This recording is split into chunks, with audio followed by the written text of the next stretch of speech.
If you want to make a black and white video in CapCut, you're in the right place. In this video, I'll show you the fastest way to turn any clip into a clean black and white look, and I'll also show you a couple of small tweaks that can make the result look much better. This is a great trick if you want a more dramatic style, a classic vintage feel, or just a simple monochrome edit for your content. And if this video helps you out, go ahead and hit the like button and subscribe for more easy CapCut tutorials just like this one.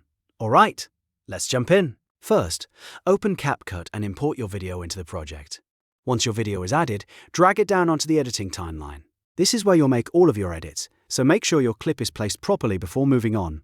After that, click directly on the video clip in the timeline to select it. You'll know it's selected when it becomes highlighted and the editing options appear on the screen. Now look to the top right corner of the screen for the Properties panel. This is where CapCut keeps most of the clip adjustment controls, and it's the area you need for this effect. In the Properties panel, click on the Adjustment tab. After that, make sure you're in the Basic sub-tab, because that's where the main color controls are located. Once you're in the Basic settings, scroll down until you find the Saturation slider. Saturation controls how colorful your video looks, so if you remove it, the clip starts turning black and white. Now drag the Saturation slider all the way to the left.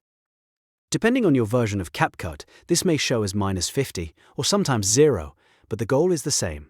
Remove the color completely. As soon as you do that, your video should switch to a black and white look. If you want the effect to look a little more polished, you can make a few optional adjustments next. Try scrolling up slightly and increasing the contrast a bit, because that can help the blacks look deeper and the whites look cleaner. You can also adjust the shadows if the clip looks too flat, which can help bring back some detail and give the black and white effect a more cinematic feel. The nice thing about this method is that it works on almost any type of video, whether it's a vlog, a montage, a talking head clip, or a cinematic shot.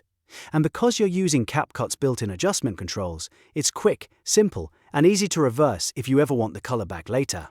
So to recap, import your clip, place it on the timeline, select it, open the Adjustment tab, go to Basic and pull Saturation all the way down. Then fine-tune contrast or shadows if needed. That's all there is to it. Now you know how to make a black and white video in CapCut in just a few seconds. If this tutorial helped, make sure to like the video, subscribe to the channel, and turn on notifications so you never miss the next CapCut editing tip. Thanks for watching, and I'll see you in the next one.